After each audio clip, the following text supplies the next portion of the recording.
wisdom, and with more health, and with more knowledge, and with more wisdom.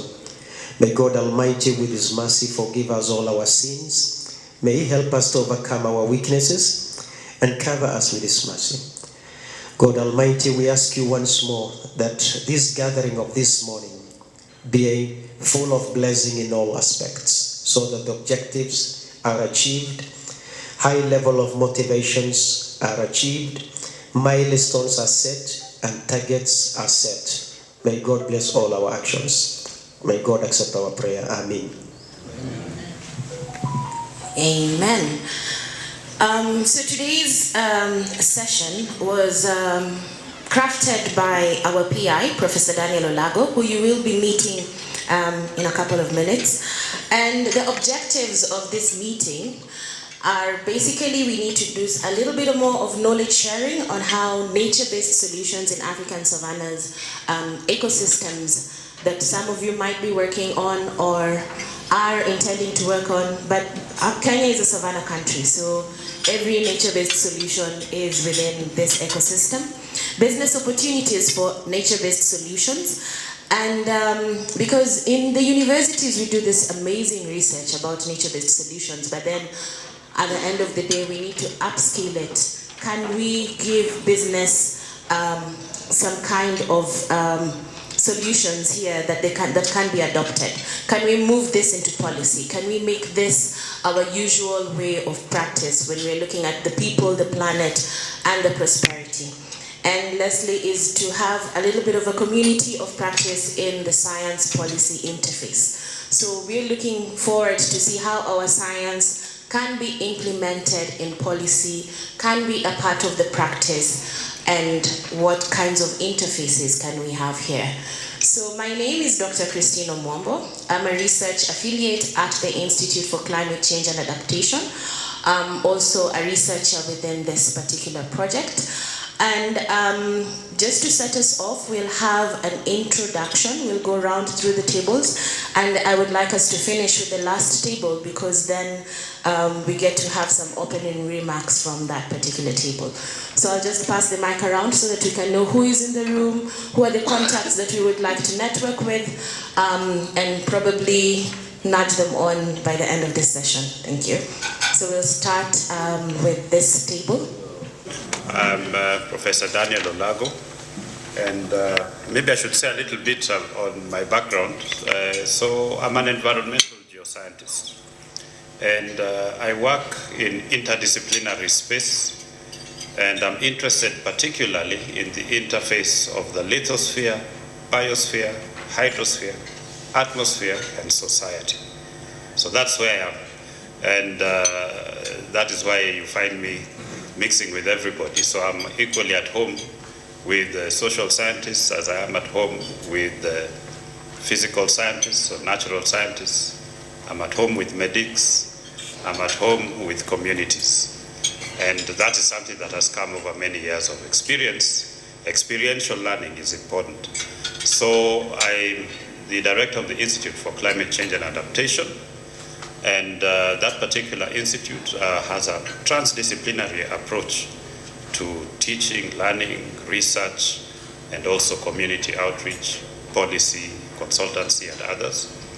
I'm also the chairman of the Department of Earth and Climate Sciences, which is now where our teaching programs are resident in. So we have the institute focusing mostly on research, teaching departments with allied programs, where we have Masters in Climate Change Adaptation and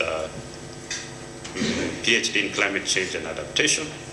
And there's also Climate Change Science at Masters and PhD level. Okay, so having introduced myself, let's now go to the formal session so that we can begin. Basically, we turn this upside down. The opening speech comes first, and then everyone else falls in later. So with that, I would want to invite our Director for Advancement and Institutional Development at the University of Nairobi, Mr. Brian Ouma, to open for us this session.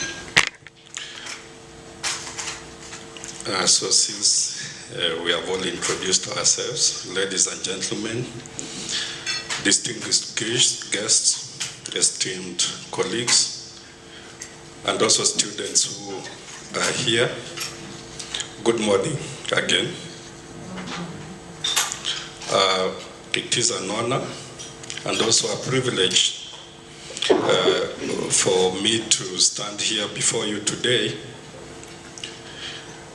as we gather to address one of the most pressing challenges of our time, climate change.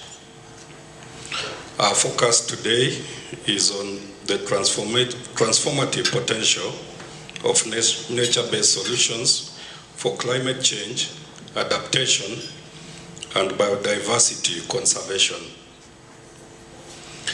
This approach, which integrates science, policy, and practice, is essential for building resilient ecosystem and communities. Climate change poses unprecedented threats to environment, economies, and societies. Rising temperatures, shifting weather patterns, and increased frequency of extreme weather events have far-reaching impacts. These changes are not only endangering our natural ecosystems, but also affecting human health, food security, and water resources. In the face of such challenges, nature-based solutions offer a path forward that leverages the power of ecosystem to mitigate and adapt to climate change. Nature-based solutions are strategies that use natural processes and ecosystem services to address societal challenges. They include practices like reforestation, wetland restoration, sustainable agriculture, and urban green infrastructure. These solutions are grounded in the understanding that healthy ecosystems are vital for our well-being, and that protecting and restoring nature can provide cost-effective and sustainable solutions to climate challenges. The University of Nairobi, through its Science Park, is at the forefront of promoting and implementing nature-based solutions. The Science Park serves as a hub for innovation, research, and collaboration.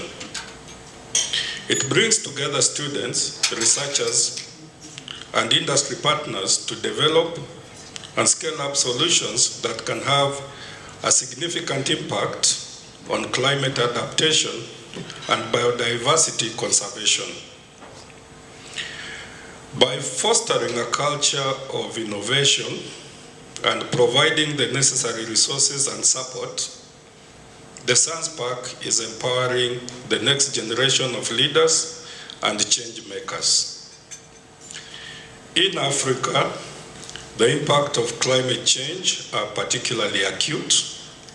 Our continent is home to diverse ecosystems and rich biodiversity, which are under threat from climate change and other human activities. At the same time, Africa's rapidly growing population and developing economies require sustainable solutions that can support both development and environmental conservation. Nature-based solutions offer a way to address these challenges holistically. They provide opportunities for sustainable livelihoods, enhanced food and water security, and contribute to the preservation of our unique natural heritage. The African Climate and Environmental Impact is a critical initiative that underscores the importance of integrating nature-based solutions into our climate strategies. By aligning our efforts with regional and global frameworks, we can ensure that our actions are informed by the latest scientific knowledge and best practices. This requires strong partnerships between governments, academia, industry, and communities. It also demands a commitment to continuous learning and adaptation as we face evolving climate challenges. Today, we have a unique opportunity to equip our students with the knowledge and skills needed to develop innovative nature-based solutions. By providing training and fostering a supportive environment for creativity and experimentations, we can inspire our students to become pioneers in climate adaptation and biodiversity conservation. Their contributions will be invaluable in shaping a sustainable future for our communities and our planet.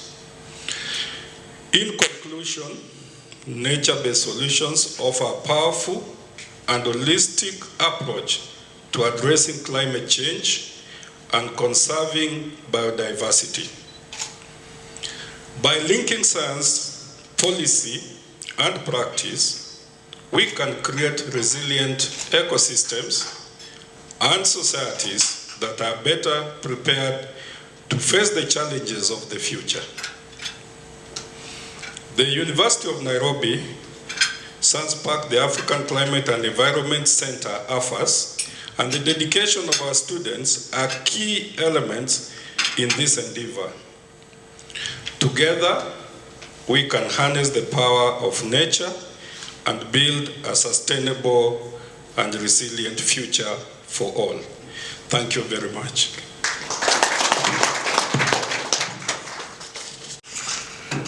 Thank you very much, Mr. Uma, Director of University Advancement Office.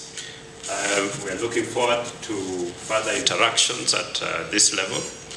It is now, without the German government and its people, AFAS would not be there. Okay, we have been sponsored through a program by one of the ministries of the German people, and therefore we would want them to have a say and tell us actually what they're doing here in Kenya. I know there's a lot of things that they're doing, and their representative here, Madam Ivy Mburu, who has told us she's in charge of environment and climate, can tell us a little bit more about their presence here. Thank you. Yes, friends, good morning once again. Good morning.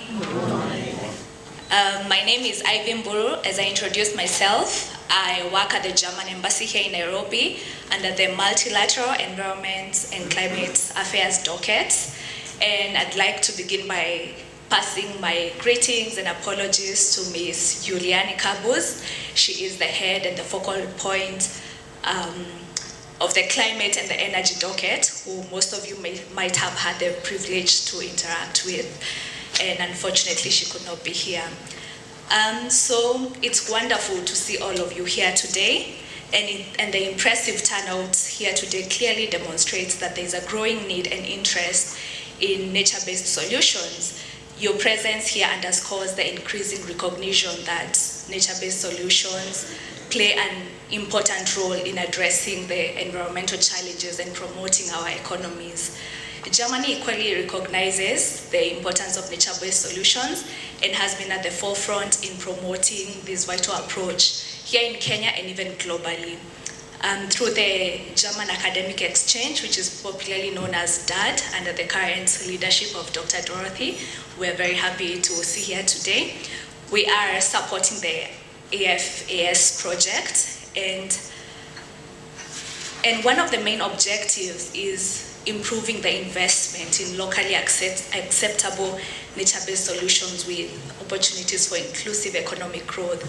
I'm very happy to see the diverse industries and the stakeholders and even researchers who are represented here today.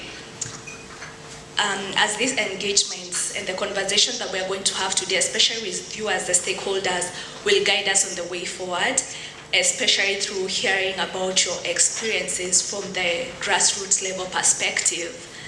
And lastly and importantly, you might have had the opportunity to interact with or hear about the climate and development partnerships, which is a key part of Germany's development policy. Through these partnerships, Germany supports a just transition with the aim of shifting societies and economies towards climate neutrality, climate resilience, and climate justice. And the aim of this climate and development partnership is to work with developing countries and emerging economies towards achieving the set 1.5 degrees Celsius target that's set out in the Paris Agreement, while progressing also the implementation of the SDGs and the Agenda 2030. Germany also uses these partnerships to promote the idea that climate and development objectives must be interlinked in order for us to advance our societies. And we are proud that Kenya is one of the countries that Germany is working with under this climate and development partnership. So we are looking to support the Kenyan government in implementing innovative solutions that contribute to both environmental conservation and economic growth. And this is in recognition that Kenya as the country is a front runner in the East African region for renewable energy, which is also represented by the various works that a number of stakeholders represented here today are involved in. And so through the partnership, Germany is supporting Kenya in the effort to transform into 100% renewable energy nation by 2030. There is so many other projects and a lot of things being done still in this niche and with respect to the nature-based solution. And so we will be very happy to interact with all of you and to hear what you are doing and how, just to hear your experiences and how as a government can support you. And as we conclude today's gathering, I encourage each one of you to continue this important conversation and to contemplate how we move forward, because together our collective efforts have the potential to make a significant and lasting impact. Thank you very much.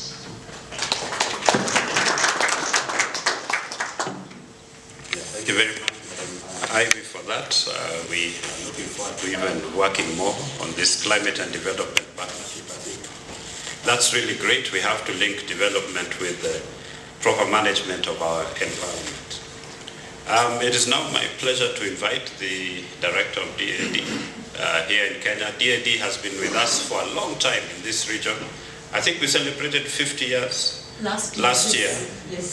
Yes, and we have DAD alumni. Raise your hands. So that was the question I wanted to pose. Yeah. So we are many. 1, 2, 3, 4, 5, 6. 6 DAD alumni. So there's not one alone. Yeah, welcome. Thank you. Introduction and for the welcoming here. Yes, once more, good morning. Dear Mr. Brian, Director, Advancement and Institutional Development, representing University of Nairobi as one of our hosts here.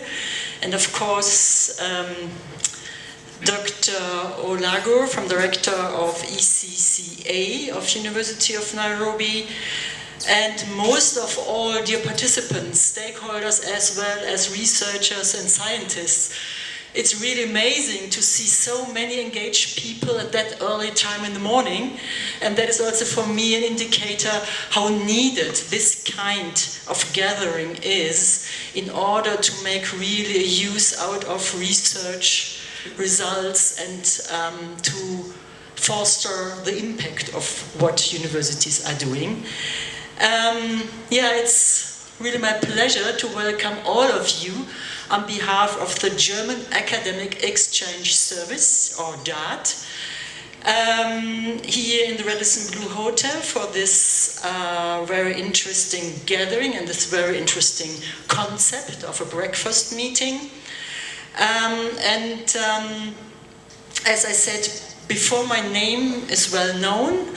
I took over my position here in Nairobi early this year, so that is not that long time, but before that I was working with the DAD for decades already, and most of my time I was in the lead of the section is what is running institutional projects. That means collaborations between German universities and with a university in the sub-Saharan area.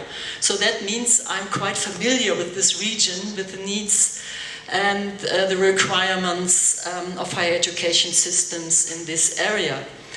By the way, by training I'm a biologist, although I'm not an expert in this particular field, but it's still very interesting for me to join this meeting here this morning. Let me say a few words to our office here on the ground, because we have a lot of experts who are representing the topic, so I think I keep it short in the way. Topical-wise, I would like to let you know that this office is not only responsible for Kenya, it's also responsible for all East African community member states, so it's quite a huge area currently. And in a nutshell, we here on the ground are representing and working with and supporting and advertising all the funding instruments which the DAD is offering for this sub-Saharan region, and in particular the East African region. So that means you are quite lucky that you have the DAD so close. Till this month, July, this office in Nairobi was the only one in the whole sub-Saharan African area. And the good news is that now it's July, we opened another branch office in Accra, so in Ghana, and I think that is also showing somehow the engagement of the German government in this region, so that they decided to open another office there, and I can tell you that the next one is envisaged in South Africa, so in Joburg. What is DAD doing? So DAD is, for those who are not that familiar with this office, is the world's largest company or association for international academic exchange that is mainly supported by the Ministry of Foreign Affairs. So thank you, Ms. Evie, also for addressing this audience, but also from the Ministry for Development, and of course also for the Ministry of Education and Research, so these three donors. And we do, or the main task is, as the name of DAD already is implementing, international exchange. So that means one of the main goals is to assist universities in internationalization, but also, of course, to support individuals. So that means DAD is well known as a donor for scholarships mainly, so we already learned that quite a lot of this benefiting persons are around here with us.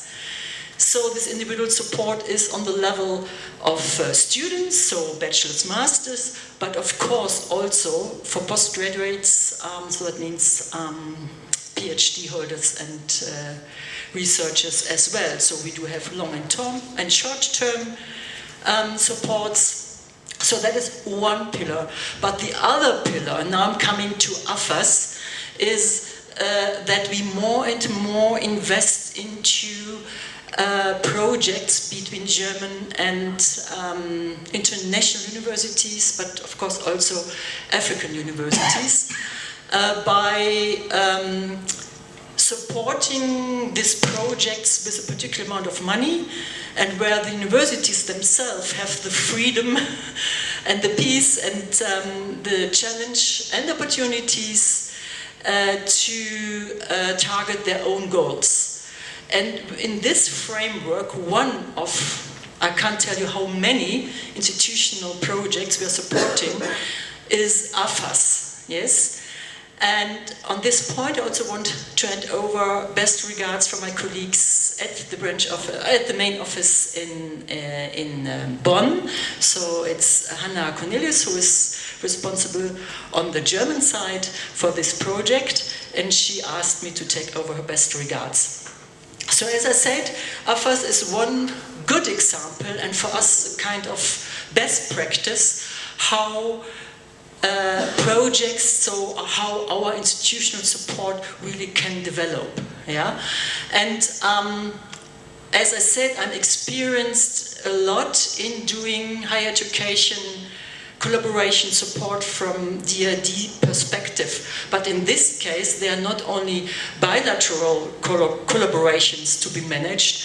So the challenge here is really that we have a cross-country support. I think we will learn a bit more about the approach of this project later on.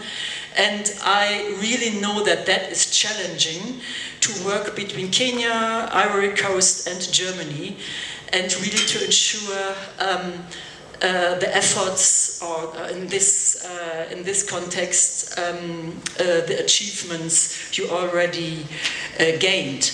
And that is a point where I really want to express my gratitude for the involved hosting universities for this project. So that is on one side University of Nairobi, of course, University of Bonn, and it's also mentioned there. It's the Center for Development Research, CEF.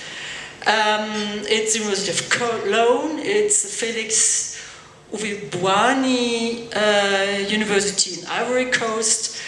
And thank you once more for all your efforts to put your experience and your commitment into this ongoing project. So for today, it's a particular focus to look to the linkage between research, knowledge transfer, and the most important thing, to use the results of the research and to put it into practice. And therefore, I very much welcome this approach of this gathering here, and that representatives of the needed experts, be it on the academia side or be it on the business side, are now here around at one breakfast table. So thank you and congratulations for this good approach. I can't express more my convenience with this meeting here today. I said that I'm a biologist, but although I am a biologist, I do not want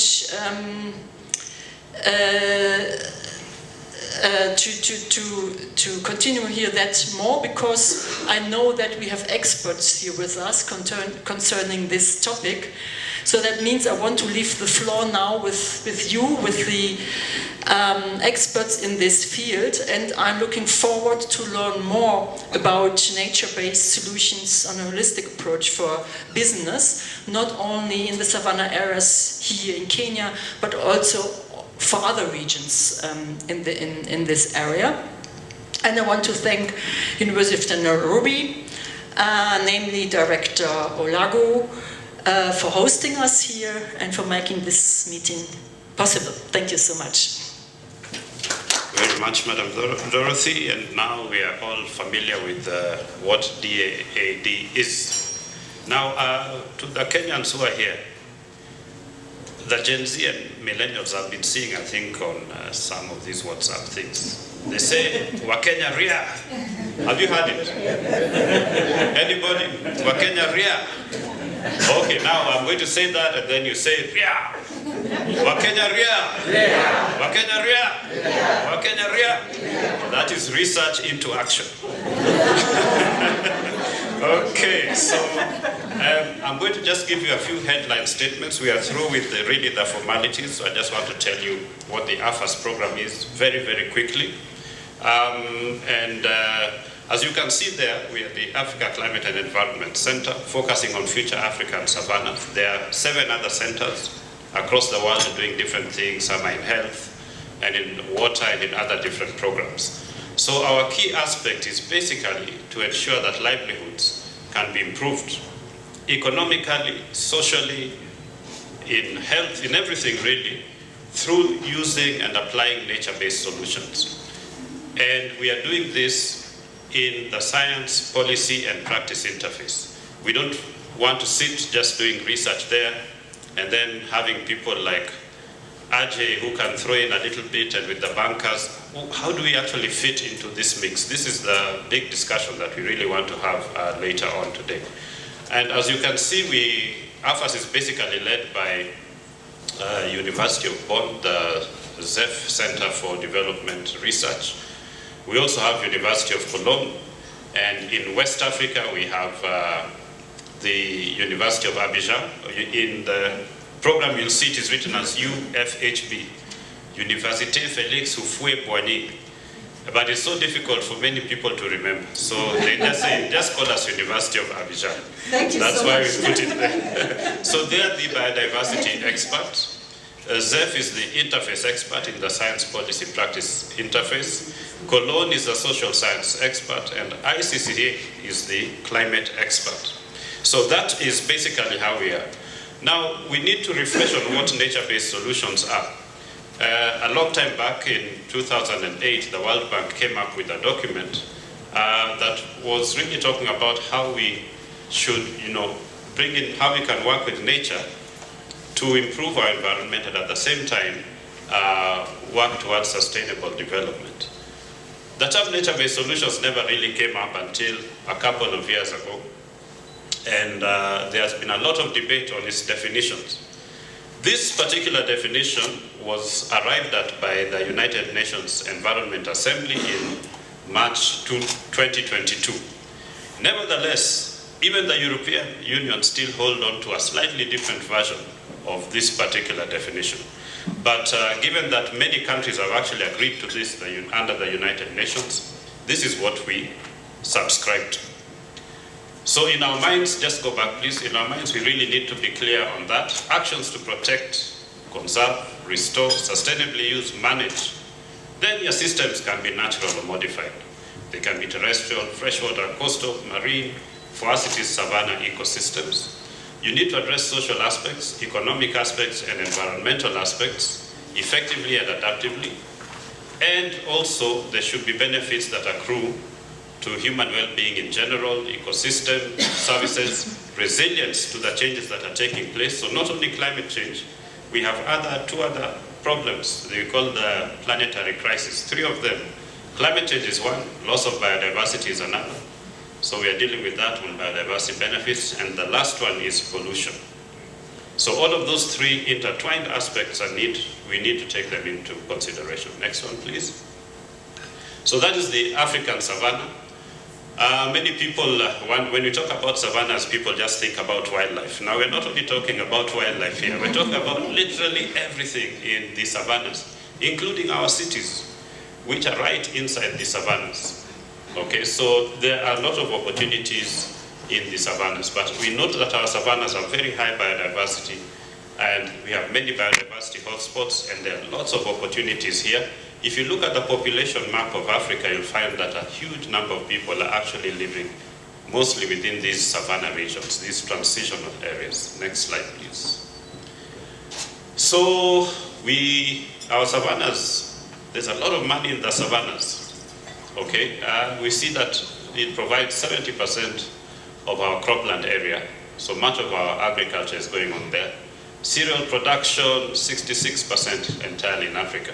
Livestock, 80%, with major exports to Middle East and other places. So there's quite a lot that is happening, tourism as well, and forestry in small areas here and there in patched areas. So there's a lot of relevance in looking at the savanna areas. Next. Now, so that you just know where the world is going, right? If you look at that left side, IPBES is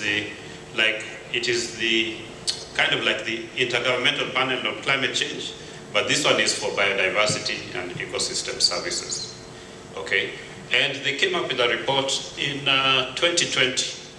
Okay, and basically they're looking at how you can have business while at the same time conserving your biodiversity and nature more generally.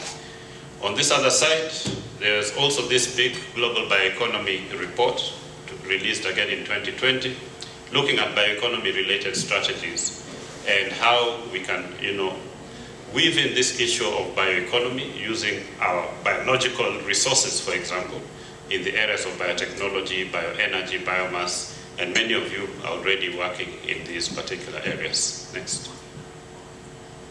So just some examples of what we have. We have on the left side the famous ZAI system that you know, which has transformed many arid parts of Western Africa It was developed, it's actually an old tradition of the Mali people. But as you can see, for that Zai system, it is extremely labor intensive. So the engineers in the house, like Professor Bansi here, how can you automate this kind of system? You know, and have it so cheap for the people there that they can actually do this in a day. They can do 100 hectares and make their money. How can we do that? Can I answer it? You will answer it, yes. It is a challenge. Strengthening biomass-based value webs. So here we have bamboo, and everybody is talking about bamboo. And we're talking about taking it through the market. We have been trying to, in some project, we're looking at who is really working with bamboo. It was, in Kenya, it was difficult to find. Very difficult. We wanted to build an emergency structure using bamboo and other materials in flood-prone areas. We have had problems. So there are really big opportunities out there. We are sitting on them, and these actions will improve our environment, make us more climate resilient, but also put money in our pockets and allow banks even to lend without worrying too much about people paying back on loans. All right, so here we are with our links here. Why we are engaging, one of our outputs as AFAS is to link with stakeholders in the science policy practice interface. So networking is important for us. We also are setting up internship programs. We do have some along with you as partners. So some organizations are already taking our students and working with them. There's a program for short-term trainings, which we can do based on demand. You can tell us what you need, and we can actually set that one up through this kind of a network. And then, of course, awareness and outreach is one of the things that we are doing here. And we are hoping that we can advance this. One important aspect for us is also helping to incubate good ideas. So from time to time, we have meetings where we invite our stakeholders. Our students make their presentations of their research findings. Interested business people will look into them, and banks will come up with novel ideas for financing these kind of projects. Next, please. So yeah, so our students, we're training them basically on design thinking, futures thinking, and systems thinking. These are really quite core. Next slide. So just to give you a little bit of what this actually means. Okay, so we have things which are happening in today's world, okay, and here we're interested in how we can apply nature-based solutions to achieve all those different benefits that we talked about in the first slide. So we have those kind of actions, research, which focus on needs, come up with new ideas, develop new prototypes. Now, when we talk about innovation, people normally think innovation is about building contraptions like these and stuff like that. Innovations can also be social or economic, new ways of thinking about things, okay? And we can try out some of these particular aspects. So eventually you end up with your products. So you're thinking in terms of design. The next one, please, is futures thinking. One of the things is that when you're dealing with nature, we know that climate change, biodiversity loss, pollution are actually changing the planetary ecosystem in ways that sometimes we might not be able to predict. But what guides us are these model projections, like those by the IPCC now, the shared socioeconomic pathways from the latest report, which I would urge everyone to really read it.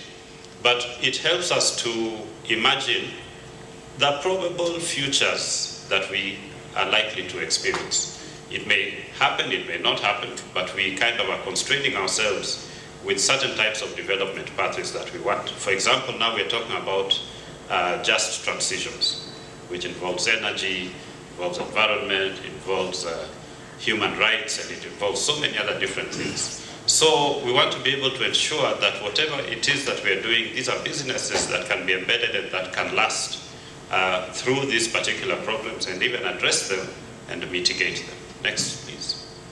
So that is it. This is our group. We're at Naivasha, having fun, really. No nature-based solution there. That was a day out to relax. So thank you very much. That is what AFAS is. I would like Professor Bansi, you said you wanted to respond. I would like you to respond at this point, and then I'm going to ask after her response that Tina comes up and takes over from here. Thank you, Dan. He asked about ZAI and mechanization. It can be done, it is being done. And it's being done by an equipment which will dig the holes. How many holes per minute? Something like that. But that answer isn't good enough. That's already published. It's available online. You share my email down. I will send whoever wants a publication, local, with showing that. And beyond that, many other technologies for nature-based solutions. Thank you. How are you bringing it to market? Marketers are around, they will do that. I'm an engineer, I help share information, then the marketers will help market. That's what, yeah. So that's the reason why we are having this network. We want to link up all the way. So we don't want you sitting there on one side and then somebody who has money sitting on another side and none of you know what is going on. Yeah, thank you. Brief, I don't know, that very brief presentation, the project document, if you want to read it, is massive. So thank you for that brief. I don't know, how do we, siku hizi tunasema anguka nayo, I don't know how do we do this. I'm trying to figure out how do we appreciate the team that have just spoken. Sijui tuanguke na NBS, I'm trying to figure it out. Where's Boaz? Boaz has just stepped out. I want somebody to volunteer to show us how do we clap. We are nowadays adjusting, so I'm looking for the Gen Zs in the room to help us appreciate the team. Any Gen Z willing or millennial? Yeah, of that age, who knows how do we appreciate people nowadays? Why are you looking scared? Yeah, she's going to show us how we appreciate that. Gen Z or millennials, we like doing it the old way, so the Nyayo style. The Nyayo style, yes. Okay. Example? Okay, amesema tufanye moja, mbili, tatu. Fungua, funga. Okay, so tell us.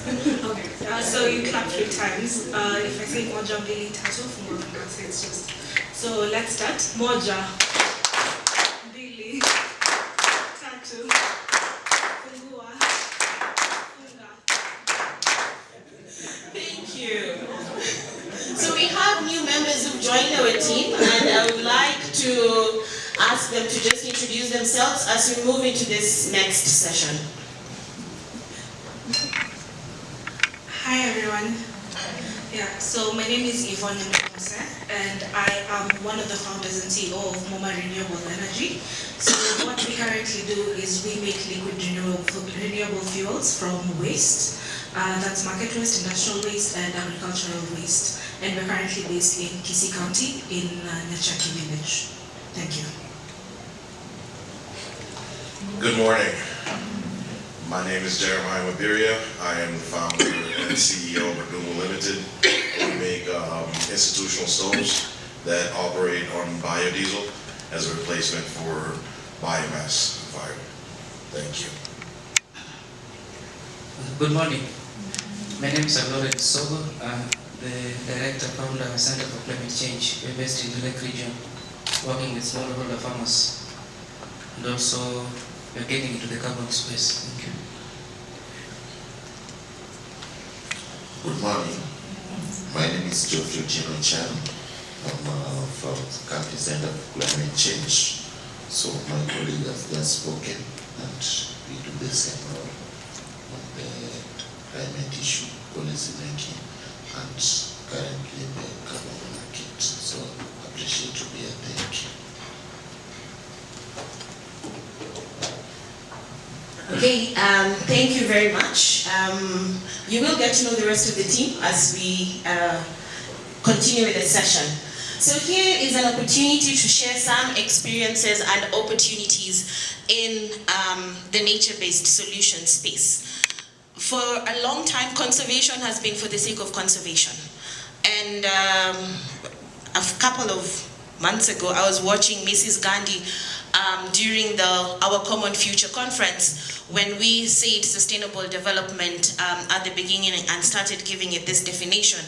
And she was saying that we do not need to conserve just for the sake of conservation, because some of the issues we deal with in Africa have to do with a lot of our livelihoods. And that means that we need to look at the people, we need to look at the planet, but then there has to be prosperity and social justice in between what we are doing. And therefore, there is that drive currently to see how do we implement innovative solutions in this nature-based solutions concept. How do we find financing mechanisms for nature-based solutions projects? How do we have these green banks that the Western world is already looking at? What kind of grants are there? Do nature-based solutions need to rely on grants alone? How can we make this a business case for Africa that is considered one of the largest conservation continents, especially within the savanna ecosystems? Should we just conserve them and still talk about SDG 1? I think zero hunger, ever since I was a child, I've always had a way of fighting zero hunger. So can we change that narrative? Can we make it that we can live off our environments but still make businesses? The changes in the Climate Change Act and bringing in the carbon markets was a really good policy standpoint. And currently looking at the regulations, we are hoping that we can together as a community rally towards that. But should we rely on carbon markets alone? How else can we benefit from our natural products? So this is an opportunity which is really open to all of us to share from different perspectives, people working on different projects. What are some of the opportunities? What are also some of the hindrances? We might not have policy at the moment that supports some of this. Is this something that we need to talk about? So I can see you're itching to say something. I will hand over the microphone. By these communities. And so the point, so that I don't take long, is that as much as we think about the science of nature-based solution, there's a tendency to imagine it's a new innovation and ignore the fact that there is a robust knowledge system based on what the professor mentioned about experiential observed knowledge, questions and reviewed intergenerationally, based on practice. These communities have a deeper knowledge of the ecosystem that a visiting ecology professor may not tell, because the depth is where ground truthing is done on trends within the climate change discourse. So I wanted to say that we need to infuse, and I should be corrected if I misread the present. I know, of course, it's a macro level presentation. Where is a space for indigenous knowledge systems and practices in this approach of nature-based solutions? How much are we doing that has kept the landscape the way it is? I mean, we study diseases, we have ethnomedicine, we have, name it, everything of ours is nature-based. And it has sustained. Pastoralists have been saying they will vanish for 100 years, a century ago. We are still here. These landscapes are seen as spaces of scarcity and marginal. They are called marginal areas, sometimes idle. But they have kept the vibrancy of these communities that are least supported by the state. It is the indigenous knowledge systems and practices that have sustained them, which we need to find space in this great space. Thank you. Thank you for that. I think, Prof, allow me to let Dr. Maggie simmer on that question. She's one of the IPCC authors and really works on indigenous knowledge communities and trying to get nature-based solutions in those particular spaces. Thank you very much. I really appreciate what you just said about indigenous knowledge. And that's why at the Institute for Climate Change and Adaptation, we talk of co-production of knowledge. Knowledge is no longer the, reserve of the so-called academics. We no longer talk of ivory towers. So indigenous knowledge is critical. It is a nature-based solution. And that's why at the Institute we say, before we started talking about climate change was happening. Our director, our first director of the Institute, used to say the first climate change scientist was Joseph in the Bible.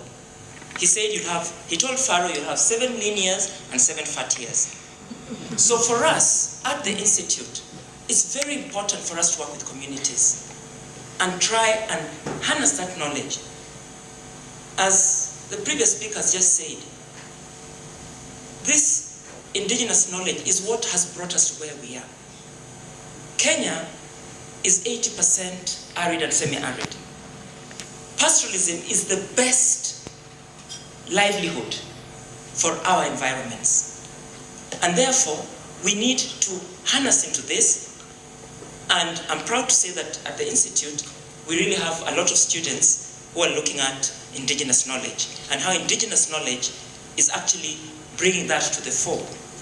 Our colleague, Professor Uma, is not here, but he has been working with the rainmakers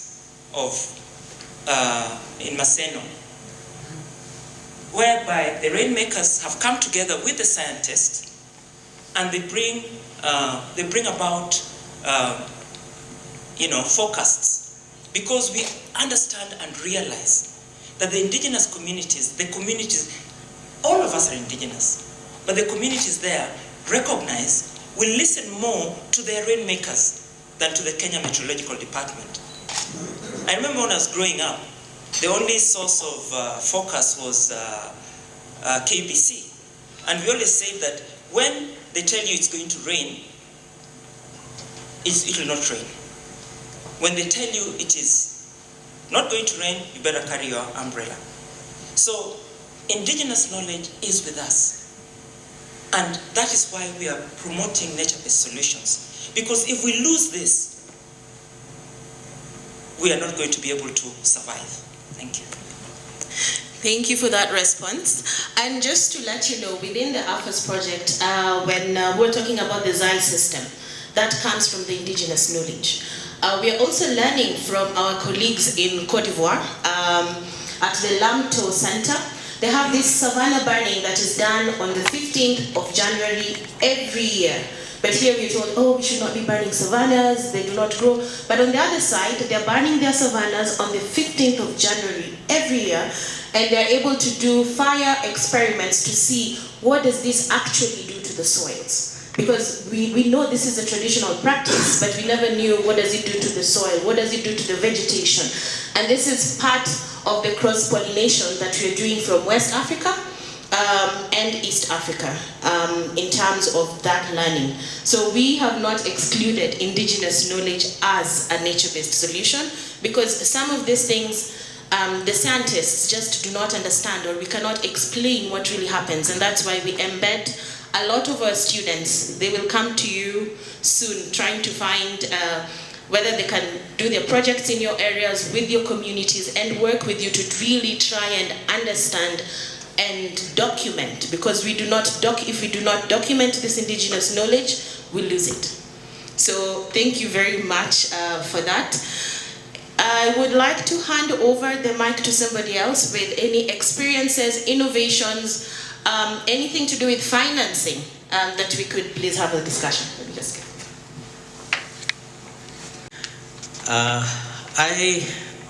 I want to share a project that I'm trying to evolve around. We all are in Nairobi enjoying the Radison Blue. Most of us probably live in Nairobi.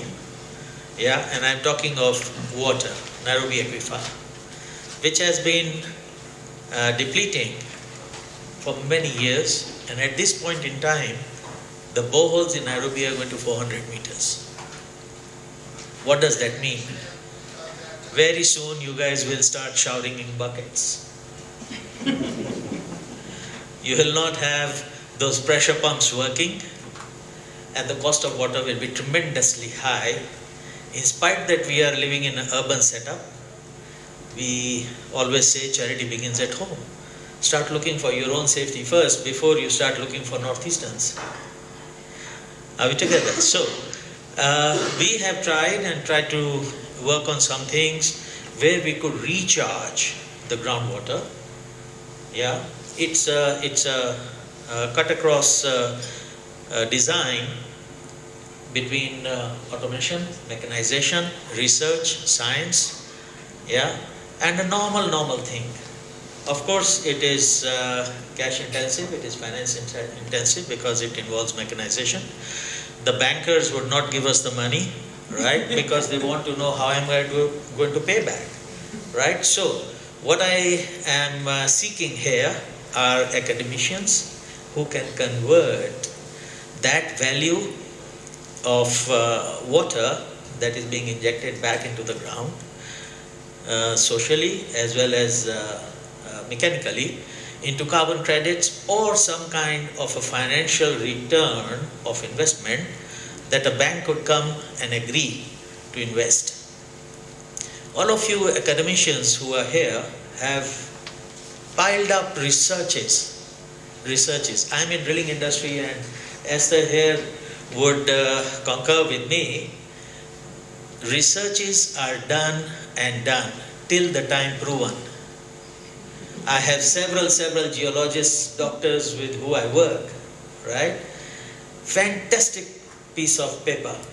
Fantastic. It will go into history. Till it is proven, it is still a paper. Right? So I am requesting you to create that paper around money so that it can revolve, a banker can finance it.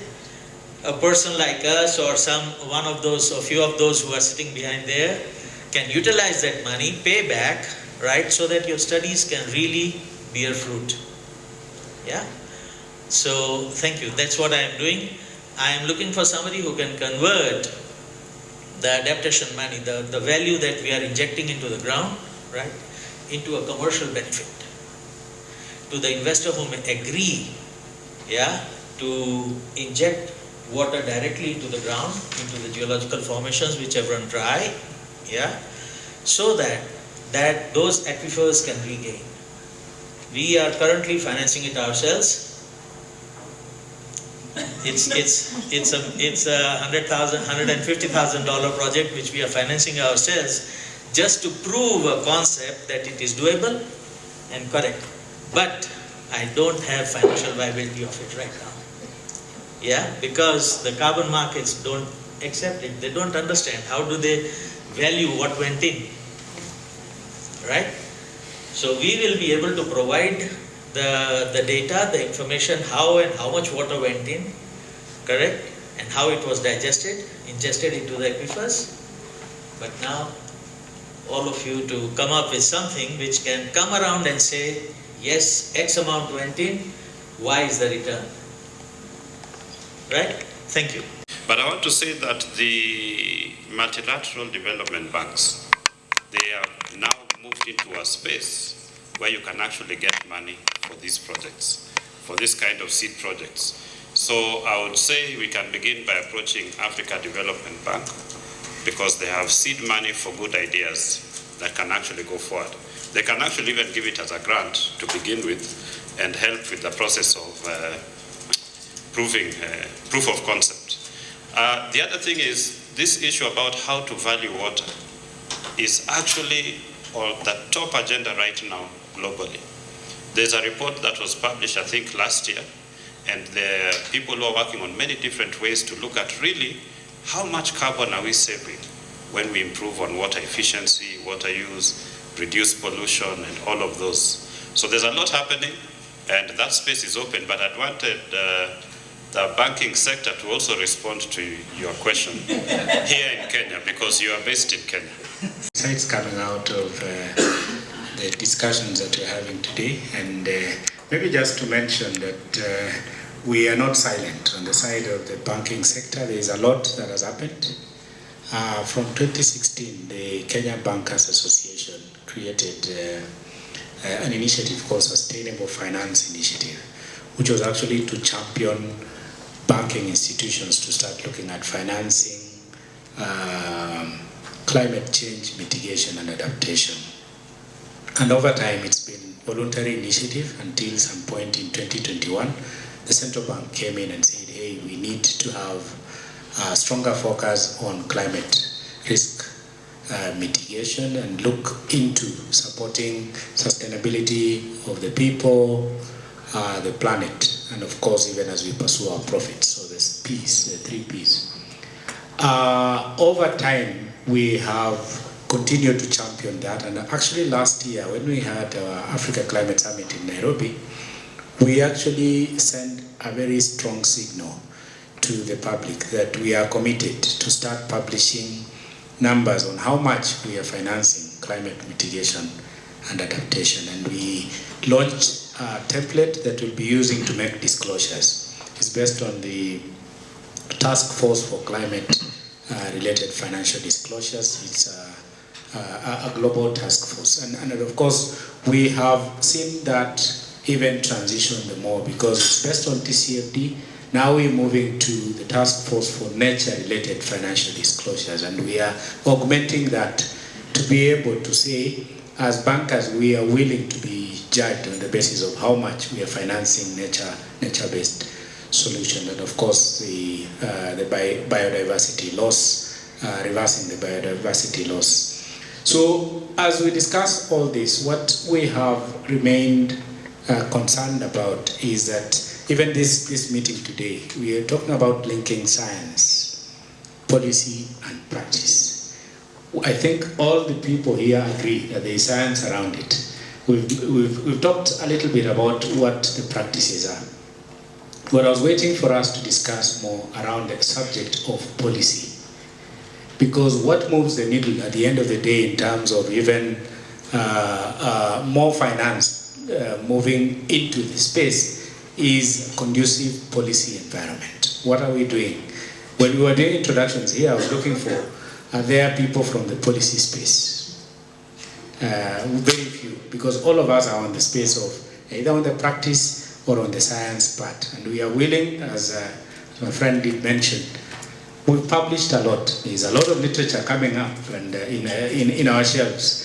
But has that literature been pushed to the tables of the policy makers so that there is a conducive policy environment to encourage the move, even by financial institutions, so that we can scale up practices. We can be able to scale up practices. And I know you did mention, Prof, that multilateral organizations, we can be able to raise the finances locally. But we need to do something to encourage, bankers are profit-making institutions. How would they be encouraged to go into, because it's always argued that as we move into sustainable finance initiative, where it's climate mitigation and sustainability of the people, it's less profitable, but more profitable in the long term. So how do we make sure that we put incentives in place to discourage bankers from pursuing more profits now in the interest of more profits in the future, because that's where we are in the nature-based solutions. That policies has to be conducive, and I think we need to transition our discussions from the publications we do to the policies that are generated. We would want to see more coming out of government side in terms of encouraging the adoption and scaling up of nature-based solution. Otherwise, the banking industry, we're very much committed to grow our lending. But of course, at the end of the day, you are the shareholders in the banks. You would want to realize profits. But then those profits must be anchored on predictability, and predictability is anchored on policy. Thank you.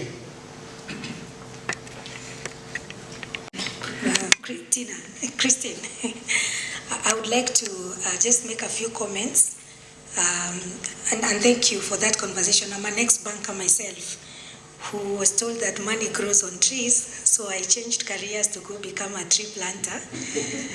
And Aji, to your earlier point, sometimes when there's no way of equating some of the science into how economic or business it can be, it becomes very difficult.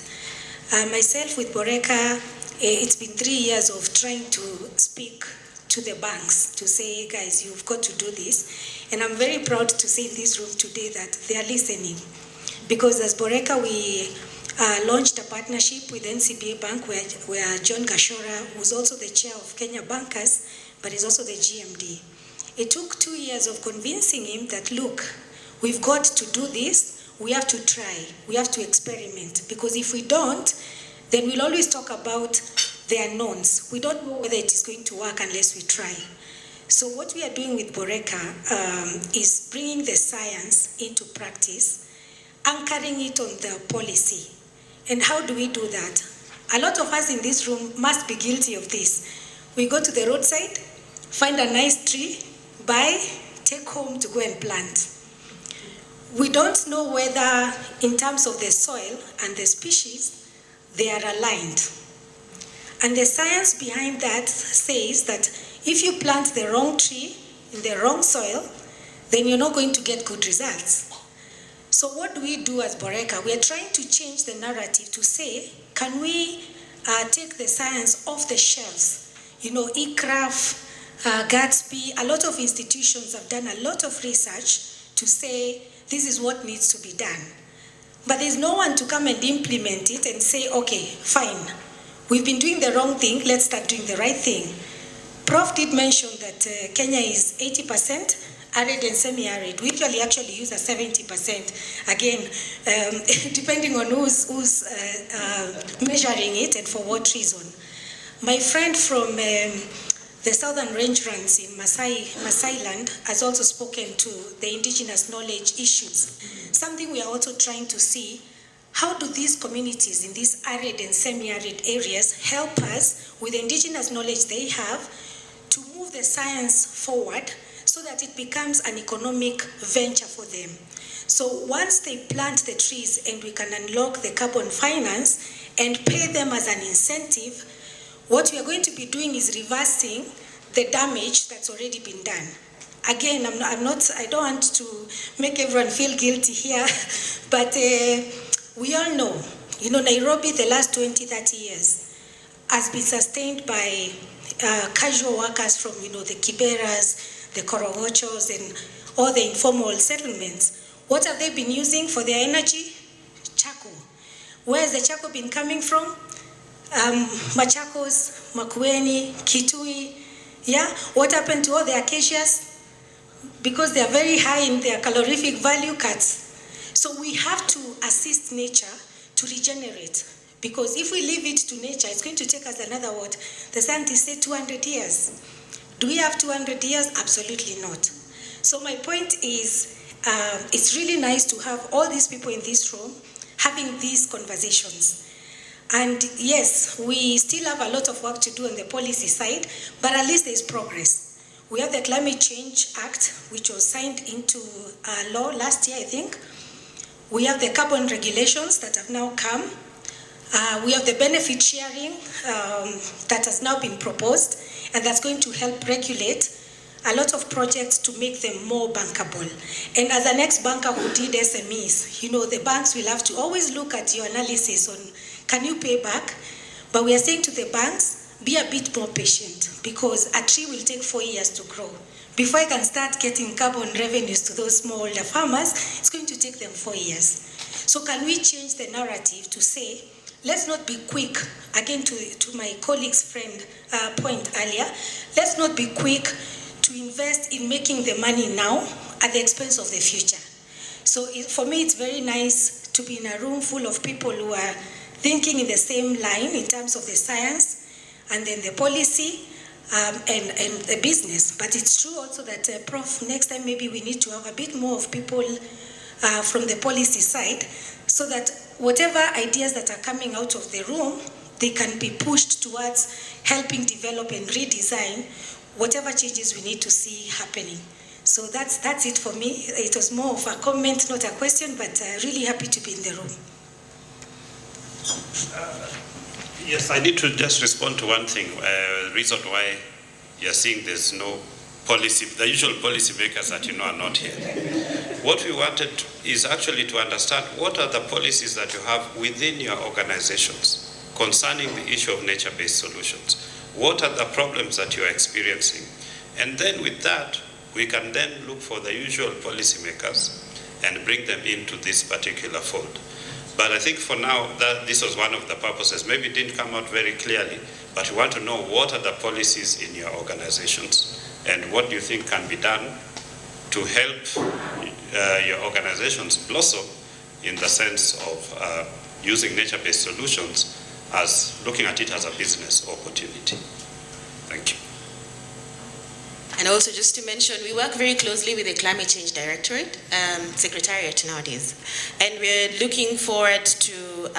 into tea bags, and the travelers or the tourists were enjoying it after their long day trip, and they are getting African storytelling. So I saw a true value addition. And some of those medicinal plants were harvested, powdered, and packaged and given to as a medicinal herb to the farm workers. Then beside that, they have identified the teenagers with the skills of drawing to plant some of those, to draw the leaves, the trees, and they use it as a souvenirs. So ladies and gentlemen, when you talk about nature-based solution, we need to have a paradigm shift where we see Savannah as money. Because as Prof alluded to, Savannah support today more than 16 to 20 million of Kenyan population. I'm a byproduct from that region before I came to Kenya. So what that one means is the challenge why today we don't appreciate the nature-based solution in Savannah is there is little investment due to the policy inadequacies that we suffer from. Look at, for example, how many universities are in Savannah part of Kenya? Just look, and that tells you the disconnect.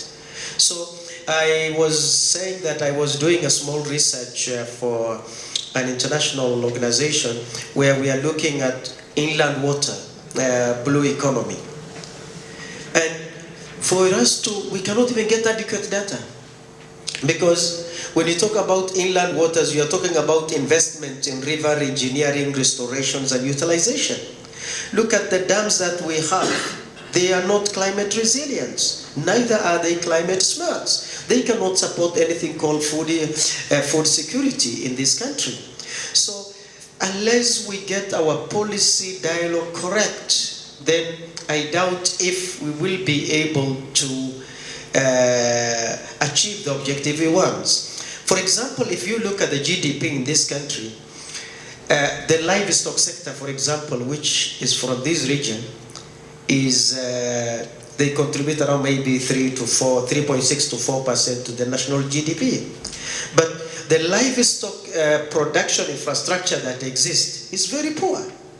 So there is enormous opportunity, ladies and gentlemen, that we really need to make this voice strong so that we can tell you.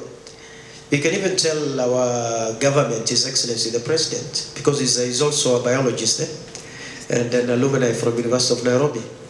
If we connect, if we make use of our science, actually we may not need more science, we just need to go back to our archives and then bring back those. Recently, I also participated in a program, it was a conference, they call it Digital Transformations, whereby they are working hard to digitize all the data for the last 75 years. So, Prof, at the University of Nairobi, if we go back to the archives in terms of research for the last 75 years, and then digitize them and then try to convert that into money, I'm sure a lot can be achieved. Let me not say many things. Thank you.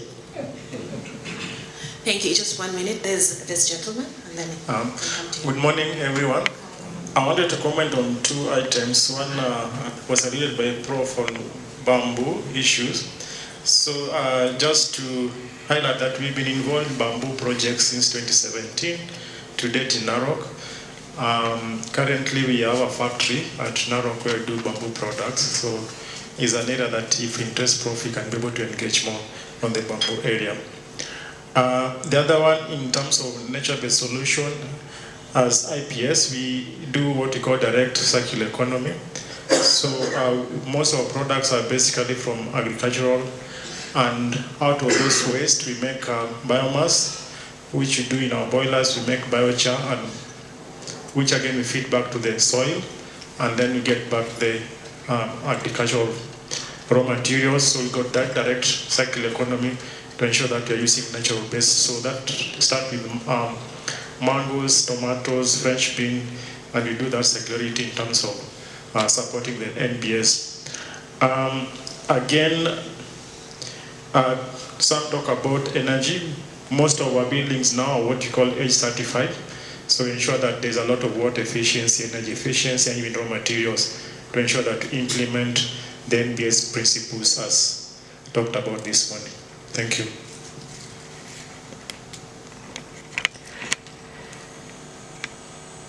How difficult is it to upscale what you're doing to move it further, and how access to financing, how has that been? Has it been predominantly grants and small proof of concepts, or what do you think? So IPS is basically a global company. We based in East Africa and also Central Asia. So most of the resources are in-house and also grant from IFS, IFC and AU, which support depends based on the project. So we can be able to upscale from one country to another and be able to progress in those principles. Okay, IFCs, we need to figure out how do we speak to them. What about the money? Oh, what about the money?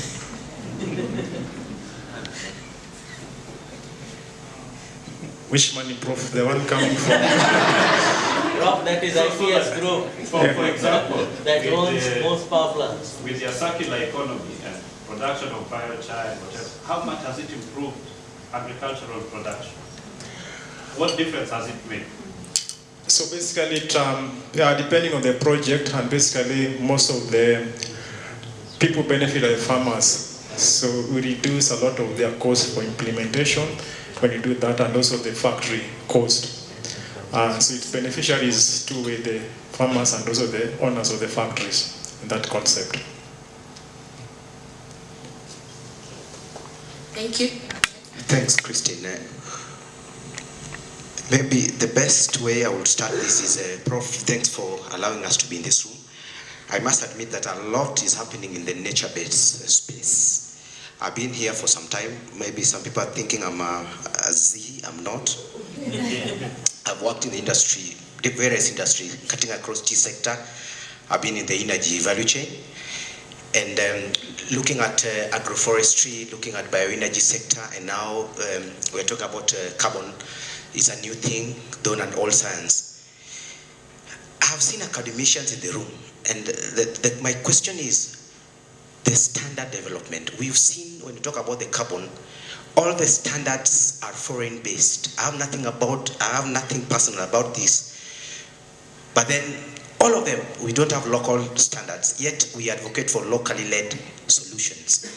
We have locally based institutions in this house working with farmers and promoting locally led initiatives.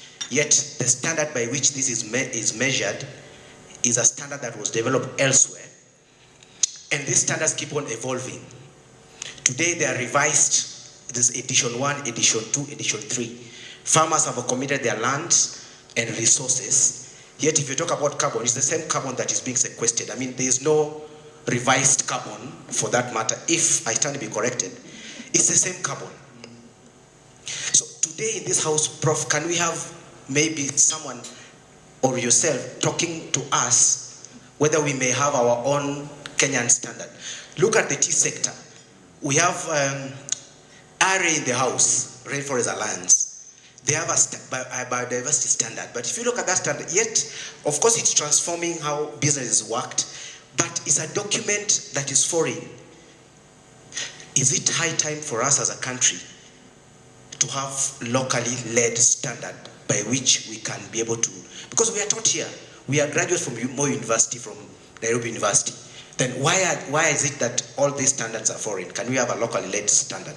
My thoughts though. Asante sana, Christy. Okay, I can just quickly say that that's a very good question. But standards are developed by government. And government has not had any interest in developing standards. That's the fact. And where there's no interest, you cannot do anything. And we end up adopting. This is the problem, like the verification right now. The procedure, that side is so difficult, but already they have a big established market.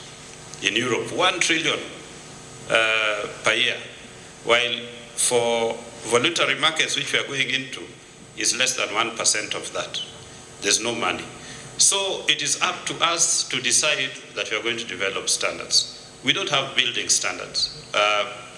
Codes, proper building codes with standards that are green are not there. And one of our colleagues in Madam Cecilia Wandiga, she's been trying to work with the private sector and government as well on developing green codes for building sector. It's meeting a lot of resistance. Some people don't even know why it should be there. You know, I mean, we have a lot of issues here, but they are more systemic rather than having a lack of the expertise to do it. Yeah.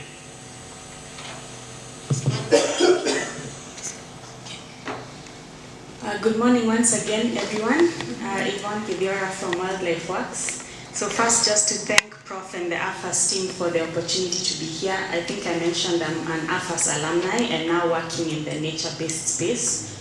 So I just wanted to share our experience as Wildlife Works. As I said, we are a carbon developer. We're in the carbon space. I wanted to speak to the issue that's been brought up about policy.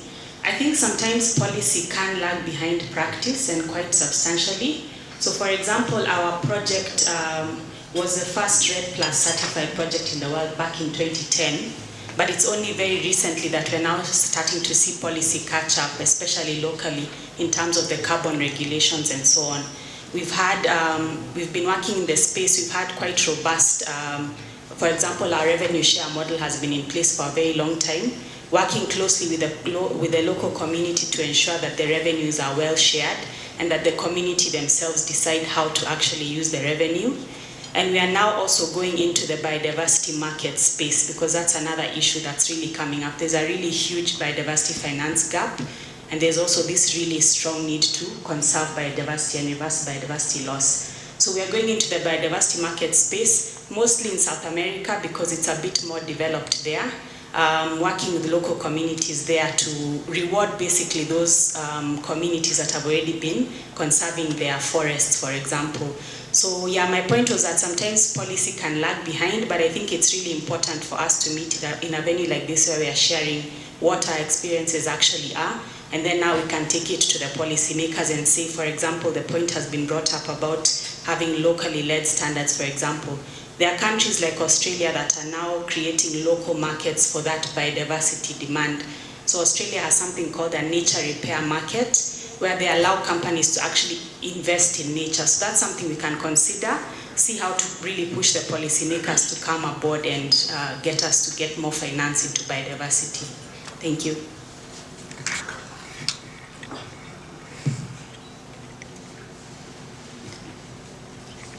Good morning. Let me also have the chance to introduce myself. Mutemi from Department of Other Climate Sciences, University of Nairobi.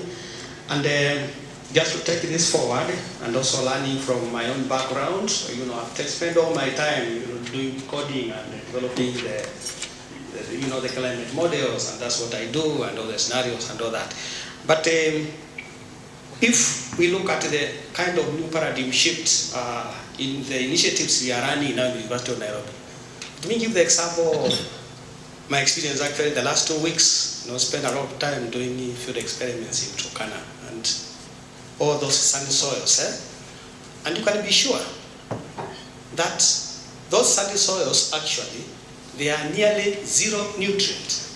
I stand to be corrected, I'm not a soil scientist, but I know what can be in sandy soils. Look at the boats there.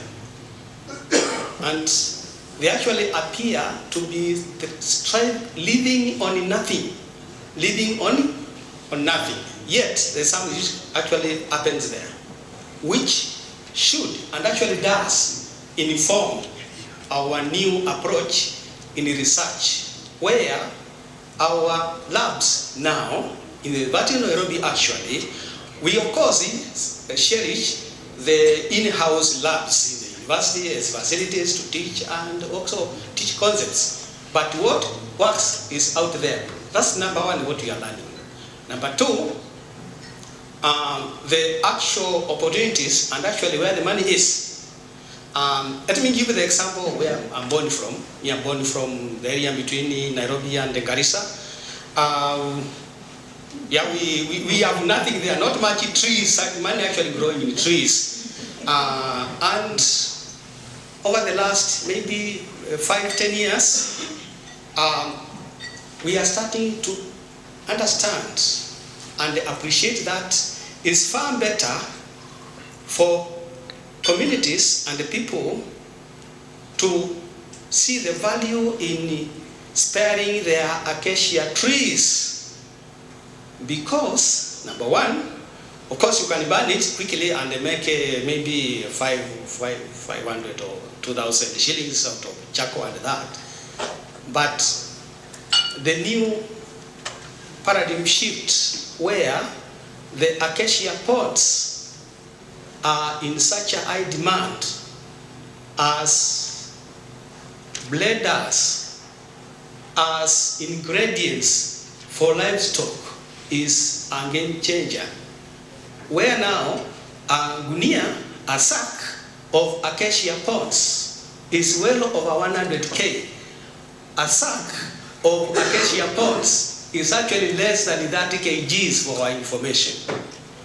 It is fetching much more than maize in the area as we talk. So there are a lot of opportunities. Of course, we researchers are going there and doing these experiments in the field to prove that this works. Policy will lag behind a little bit because we are first of all to prove that this works and this does not work. Some solutions will take long time, but I think what we require is to have this knowledge, to know what we need to do next, so that we can continue to bring solution to the table. There are those, of course, which are quick win. There are those which actually will not realize those resources in our lifetime. But I think it's a great opportunity to be doing research as scholars at the University of Nairobi. Thank you, Christian. Thank you. I think you have a comment. Good morning, everyone. My name is Faith Ngige. My name is Faith Ngige, the National Coordinator for the Pan-African Climate Justice Alliance, the Kenya chapter. And I have had, I think, significant experience in the private sector for the last 10 years. I'm seeing very familiar faces in the room as far as this subject matter is concerned, the environment and business. I think what I'd love to just wait for the carbon for 10 years. It's important that that is balanced. Lastly is the issue of data in this space. And I'd like to look at this space not just as a Kenyan issue. The nature-based solution fall within the bigger global discussion of adaptation. I think are critical for us as Kenya. What indicators are critical for us as Africa? Because in that space, we negotiate as Africa. And then how can we start mobilizing that space towards COP29 and ensure that our voices and our perspectives start shaping up what it is that will be global goal of adaptation indicators going forward? Because then that will mean it will be very easy to localize them when it comes to our context. So let's not be left with the wave as it goes. It's sometimes good just to get on the horse and keep moving with it as it's going, because it's fun. I can for sure tell you it's fun when you are shaping things as they happen rather than when you actually wait. Lastly, the government is implementing a project called FLOCA, Financing Locally Led Climate Action. Counties will be receiving close to 100 million per year, I think starting this financial year. The project started in 2020, so there's been a lot of institutionalization frameworks, the county climate change unit, the action plans and all that. I'm sure you've met all that in the course of doing all these studies. But now we are going to the situation where communities will be implementing solutions. And in Kenya, it means all the over 1,450 wards will be implementing a solution. Some of them will be nature-based solution. Also, how can the academia help us package these things that will be coming out? And how can we create a Kenyan story out of it? Because this is a global project piloted in Kenya, and therefore it's happening in all the county wards at the same time. It will be very significant if we could get the academia help us now start packaging these solutions, so that eventually we have a Kenyan face of what we call a locally led climate action, focusing on nature-based solutions, what we were able to achieve during the up to 2027, I think, when the project comes to the first phase of closure. Thank you so much.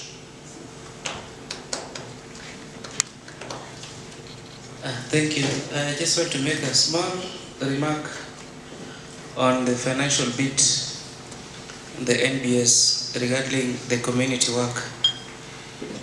We basically work in the Lake Victoria region, and we started by supporting communities' voice inclusion in policy development at county levels, so that at least their voice can be heard in counties coming up with proper legislative frameworks. But then we are now moving from that being in place to now the actual work of various community development works, including the NBS. The hitch that I see and I find basically with the communities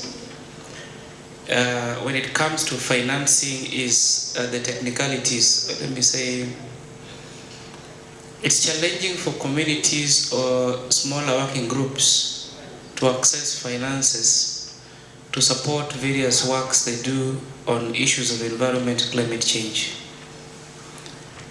The financing procedures are too complex for certain entities, grassroots entities, to be able to acquire and make use of.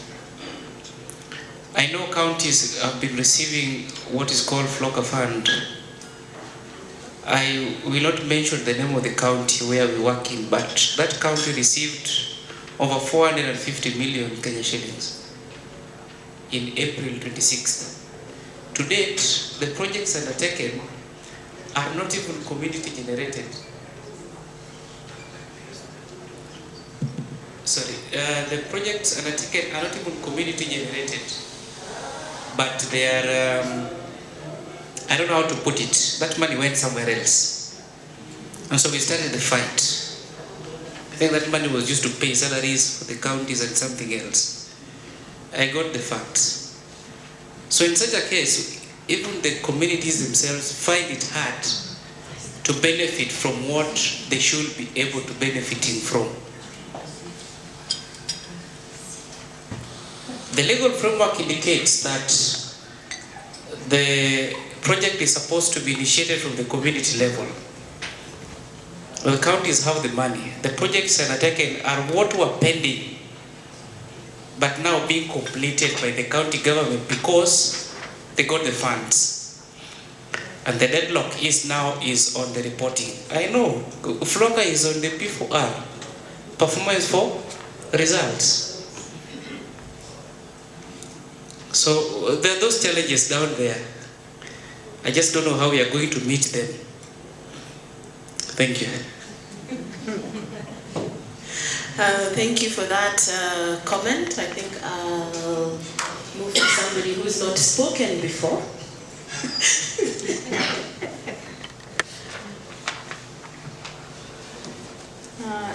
Thank you. Maybe to just add a comment is, yes, we've had a lot of some research that have been done by various institutions. Unfortunately, as it had been indicated earlier, is that much of this is done, but then it's not put into practice. For us as an institution, we have people venturing so much right now on climate issues because of course, funding and all that. But then actually when you look at the solutions, even though we are talking about solutions, when you go to the communities and try and see what happens, there isn't anything much. And I like what he's mentioning when he talks about Flocker. Flocker was a very nice project, which was to bring in a lot of solutions to the communities. Unfortunately, there was some part that was on climate issues that was to be done before the solutions are done. But then you realize that those all try and do some of that work. The work that has been done is not actually up to what is expected. And at the end of it all, we realize that, yes, we'll say that we have this very nice project, but then the solutions are not actually met. So I would urge even our researchers, as we do some of this work, even though there is a lot of funding or anything, let's incorporate all the institutions, all the people who are mandated in that, so that at least what we come up with are good solutions that will be useful. We've seen people, because like maybe accessing some of the data, at times we say it is difficult. And I say this because when it comes to climate issues, we have the data as an institution, and most people they want to go through shortcuts because they don't want to spend any money on the data. And at the end of the day, whatever data that you use might not give you good information. So if we can actually work together, I believe we can be able to get nice solutions. Thank you. Thank you for that.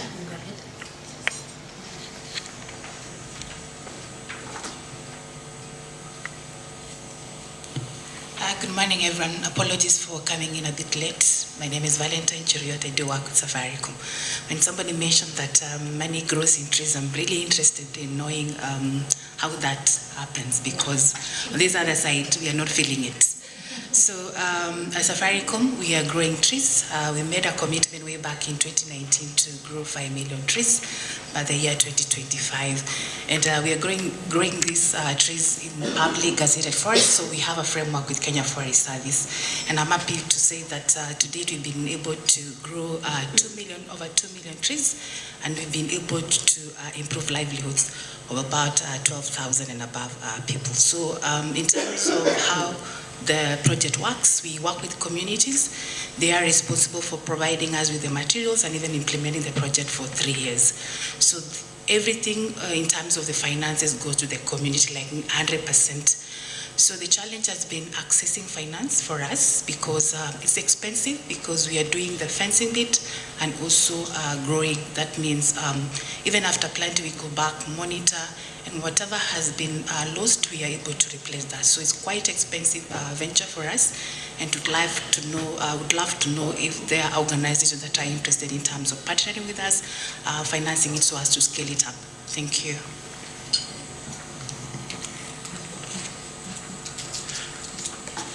Yeah.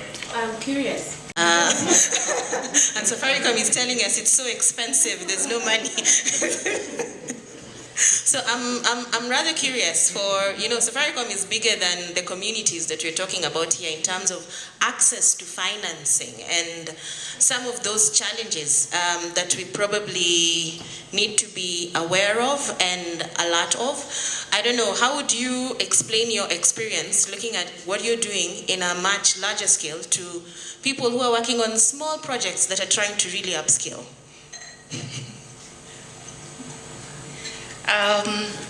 One of the things that we were discussing recently on how to overcome the challenge of financing was for us to go into the space of carbon credits. So as you may be aware, as much as we have the carbon regulation in place, that doesn't support the land base, in the sense that there is need for us to go back and revise the Forest Conservation and Management Act, because it doesn't appreciate the benefits that the carbon market regulations provides. So that is what we've been engaging the Kenya Forest Service on, so as to take advantage of that.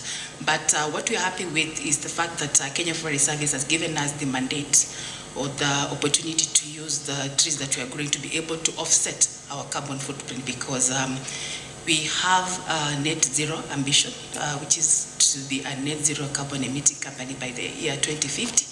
So from our trajectory, we have noted that by the year 2050, we'll be able to offset about 76% of our carbon emissions. So the 24% will be offset. through the tree growing project. The rest will be offset through the solar, because we want to transition to solar, all our buildings, all our networks, and also have the aspect of energy enhancement in all our facilities. So in terms of accessing finance, I think it's been a difficult field for us. There are so many avenues that have been provided, but again, there's need of a lot of information. I think data is the big issue, because you need to prove that whatever you're implementing will be able to provide the needed, whatever you've said is the outcome. So you need to provide data so as to back up your concept. So that has been the biggest challenge for us as an organization. Thank you. So banks, I don't know, this proof of concept and just giving us money to play around with it a little bit. And then you get some feedback, I think would be good. Money grows on trees, so I think Boreka would just like to tell you how money grows on trees. Yes, I'm itching to respond to that because, is it Caroline? Valentine.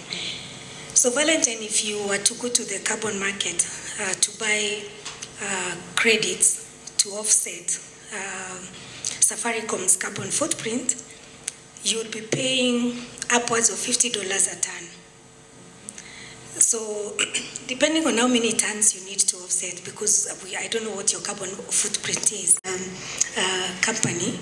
So if you were not doing tree planting yourselves, then you'd have to have a budget to be able to pay for however millions of tons that you need to set aside. And thinking about $50 a ton, give or take, I'm sure your budget would be anywhere in the tune of $5 million plus.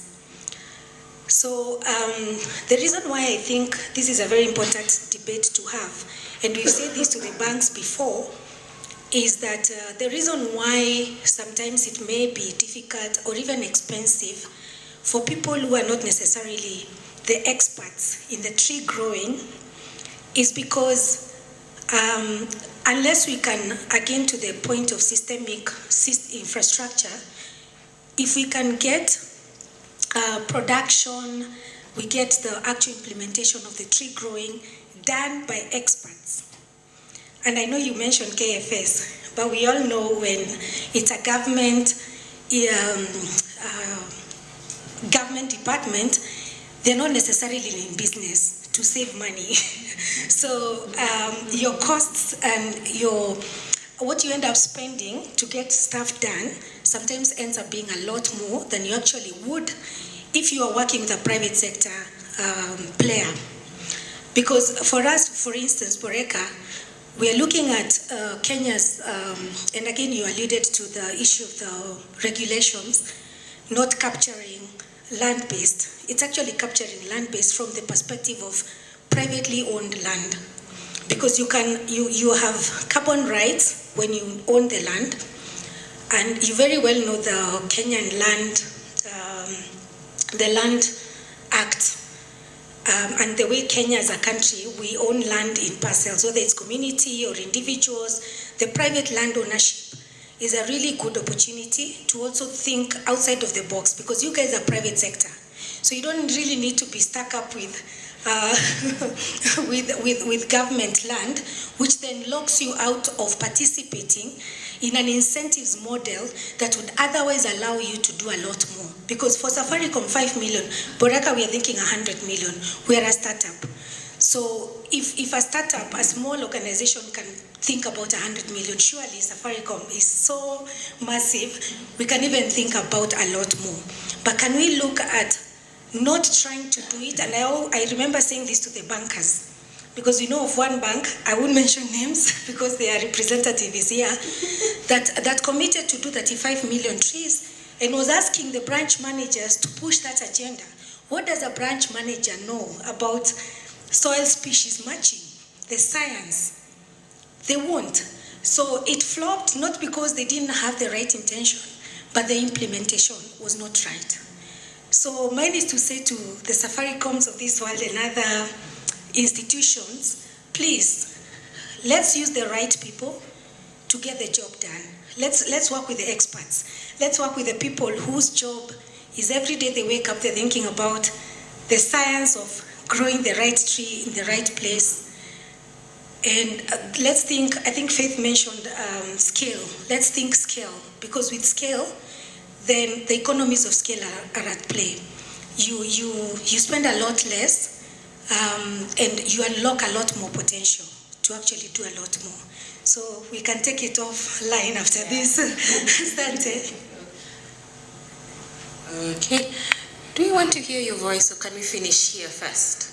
Well, I think you've held me back for a while now. And I can exercise the right of Go ahead. So anyway, I wanted to provide a rejoinder on this issue of carbon from a community perspective. First point is that I don't want to spoil the party, but my take on carbon is that it is a temporary illusion, because for us, if we are doing carbon credits and markets for planet to reduce emissions, ultimately we'll need collective behavior as one person globally, because greenhouse gases do not respect. You don't need a passport. The gases go anywhere. I mean, so for us to arrive at a place where we can say this is our sequestered carbon, this is our emission, they cancel out zero, I doubt we'll ever reach there. But meanwhile, as we play in the game, the communities, this point that was made by George, that we need local capacity, is critical, because the ecosystem of carbon, from project development, verification, certification, pricing, monitoring, review, monitoring, and reporting, all these things are externally driven. And when we talk to communities about carbon, they tell us, so what are we selling? Are we putting some air in a bag and taking it? Huh? When we sell our goat, we take it to the market, and when the price is not good, we take it back home. What is the probability that I can come out of a carbon project when we know the minimum viable carbon project is minimum 10-15 years? Yet what we sell is a relationship to our land. Actually, what you sell in a nature-based carbon project is how you relate to your land, what you can or cannot do to your land. And so for communities, three things are critical. Number one is a knowledge and a capacity to understand this abstract product called carbon. Because the challenge of this abstract product is that people can deal with it and you are not aware, because they don't cut a tree. They just put a mechanism in place to monitor this carbon, and they can do through GIS and space technology. So capacity on what exactly are we selling, how do we sell it, how do we engage in this ecosystem. Number two is that we need to think about benefit sharing arrangement, and not just talk about benefits, but talk about cost accounting. What is the burden of a carbon project to a landowner? So it's not just about the amount of carbon in a tree, it's about the opportunities you forego as a landowner for that carbon to be sequestered. So I wanted to raise a point by saying that we need to think about the community dimensions of carbon as much as we think about the profit and the science of carbon. Thank you.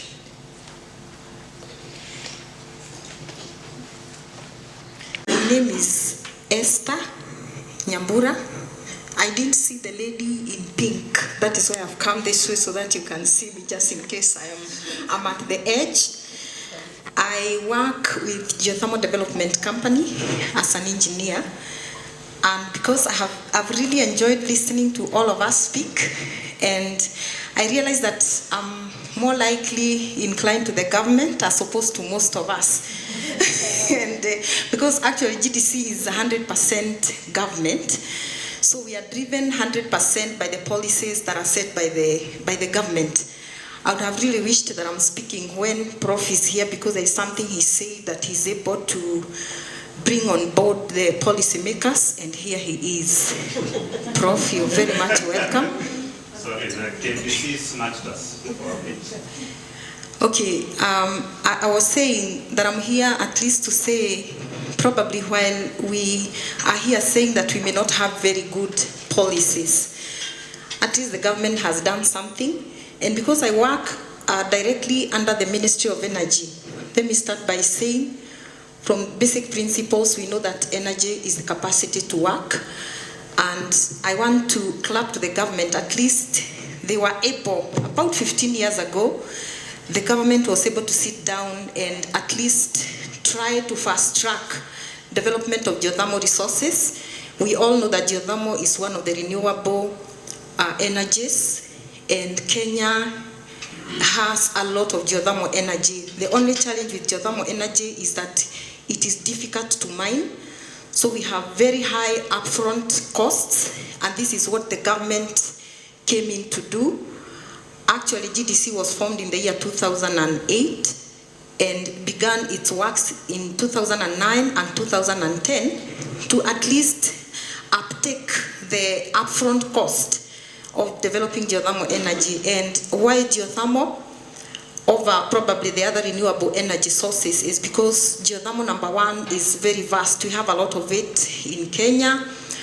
Number two is geothermal is stable. Unlike the hydros, we all know that we have very erratic patterns nowadays. The same case applies to a source of energy like wind, which is also available sometimes, and if you have to use it continuously, then it means that you must store it in batteries or use it when the wind is running. So geothermal is stable, it is available, it is renewable, and then the other thing is that it is affordable. Just that the word affordable can be put under asterisks, because we have just said that geothermal is a little bit difficult to mine. However, the government has done something. That is why GDC exists. But there are so many things I have been thinking while other people were speaking. I'm not sure whether I can remember all of them. But there is something about geothermal energy that is called direct use, and Ajay Shah will agree with me, because somebody talked about quick wins, and I would say that direct use is one of the quick wins as far as geothermal energy is concerned. However, here in Kenya, when the government thinks about geothermal energy, what they think about is power generation. And power generation, for those of us who are not very technical, is actually an indirect use. So you have to really convert the energy in the steam into something else that we now call electricity. But when we are talking about direct use, it's harvesting the energy and using it directly to do 1, 2, 3, 4 things. And one of them, the biggest available source, is heat. So one of the reasons why I have stood, because I realize we are many of us, I don't want to take all the time, is because direct use is a quick win for geothermal. However, as my sister from Boreka was speaking, I was also realizing that she kept saying that let us allow the right people do the right job. Because if it is GDC that will enhance the direct use projects, which are a very quick win. Allow me say that when we drill and mine geothermal, we use a lot of money. It is very expensive to even just drill a single well. And apart from the components of drilling itself, there is the acquisition of the equipment that is used to do the drilling itself, which is a drilling rig, which is approximately 2 point something billion. It is very expensive. However, because the government has allowed us to drill, then the government has already invested in acquiring the equipment. It has already invested in drilling the well. Then, once in a while, we are able to get a very strong well. And depending on the type of a power plant that we want to build in a certain area, then there are some of the wells that do not qualify for power generation. And those are the wells that we want to target when we are talking about direct use. So, leave alone the issue of acquiring the rig, leave alone the issue of drilling the well. So, we have the energy, we have the heat. Of course, from the geothermal resources, we also have a lot of carbon dioxide. And that, if you are a company that can also be able to harness the carbon dioxide and take it to the factory for use, for example, into the bottling companies, or you can also harness carbon dioxide and use it in greenhouses, it is a plus for us. So I want to say this, that once in a while we as GDC and we as the government, because GDC is in one way or another the government, we do advertise for the private sector to come in and take up this lot of energy that cannot now be used in the power plant. And I would encourage you tomorrow and the day after, if GDC or any other company like Kengen advertises into the private sector for people to come and take up these projects, please come, because I can assure you that geothermal is cheap, it is available, it will not let you down. And one other comment, I had many things I have been thinking. Aji talked about reinjection of water. We also do re-inject a lot of water, because for geothermal to sustain itself, it is cyclic, and nature cannot be cheated. So if you are extracting, you have also to return. So what we do is we extract and also drill a reinjection well at the other side and re-inject the water. And I can tell you that that's a lot of water, it's a lot of steam, so it can also be harnessed and reused, just that it has a lot of dissolved chemicals. And when Aji was speaking, I was thinking, well, we want to reuse this water and put it back into the aquifers, then this water has to somehow be purified, cleansed. And so if we can come up with technologies that can reduce the salt and the minerals in the water, it is a quick win for Kenya. Thank you.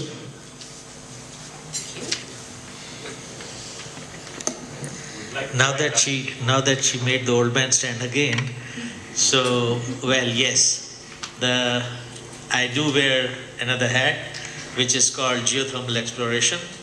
We own a license of 140 megawatts in Nakuru, and we are baby GDC. We are baby brothers, but we are learning a lot from you. Yes, Kenya is abundantly blessed with geothermal. Yes, of course, it is very costly, demands upfront investments.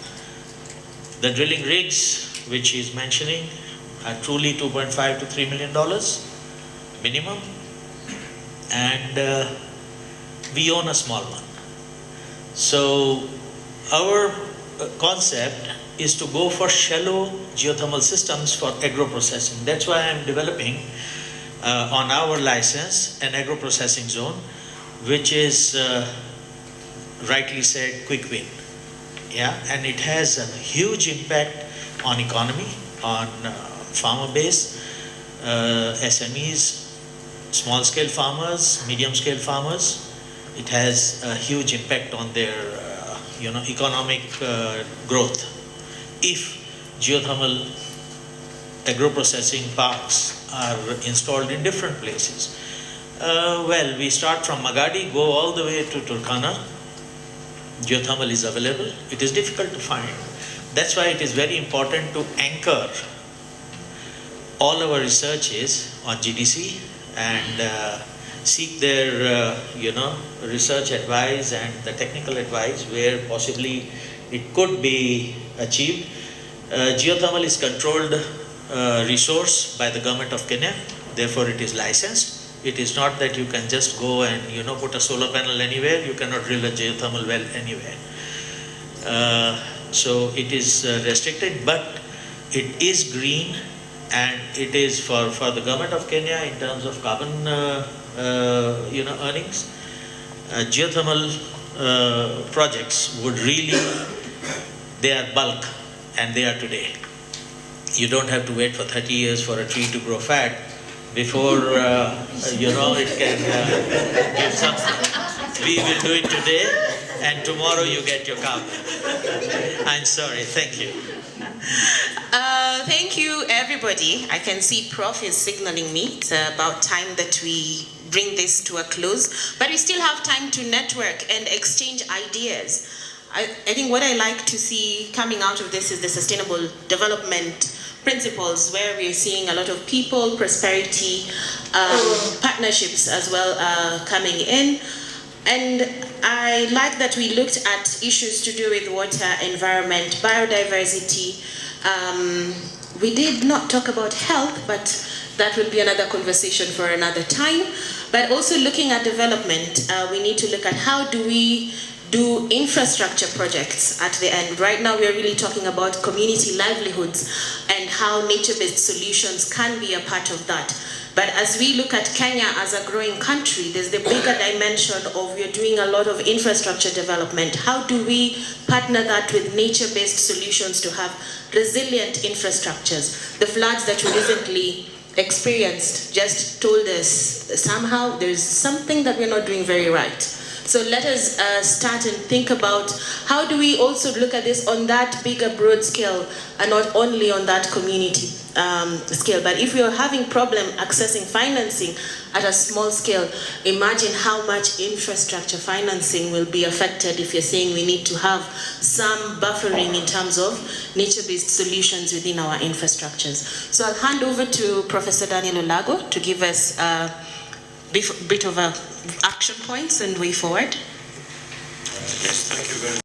And I think the first thing that we want to do, we are going to actually produce a report from here, and then we'll package it with a little bit of extra stuff so that we can see what the policy options should really be, and we look at also where maybe we can collaborate together to scale some kind of nature-based solution. I don't know whether it's going to be that biochar that you're talking about, but really trying to scale it up and working to see whether or not we can actually bring this to the table and people make tangible money out of it. Yeah, they can put things in their pockets today, not after 10 years. We will be looking at that. So we're doing both short-term and long-term. Yeah, because those trees are extremely important in stabilizing our systems in the long term. This is low. All right, so the other thing which, is it? I don't think it's working. Yeah, I think the battery's working. Yeah, the other thing which Tina mentioned was about like adapting our infrastructure to climate resilience. We are actually running a project with the good participation of KMD. I don't know, Pascaline, if she's still there. Yes, yeah. So we are working in 4 sectors, transport, energy, water, and ICT. We have huge amount of data, extremely good findings.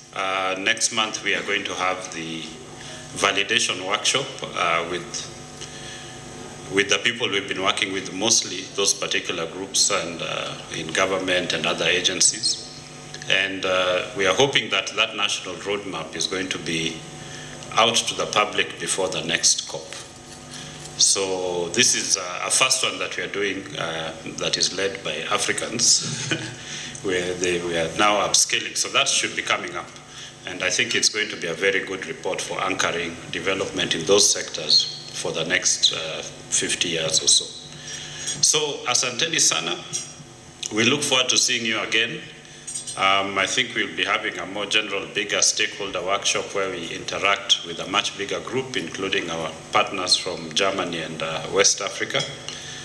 So we'll also invite you then. I suppose it's going to be in November, Levi? Yeah, round about that time. So you can come and see now what is the real research that you can actually tap into and upscale if it is at all possible.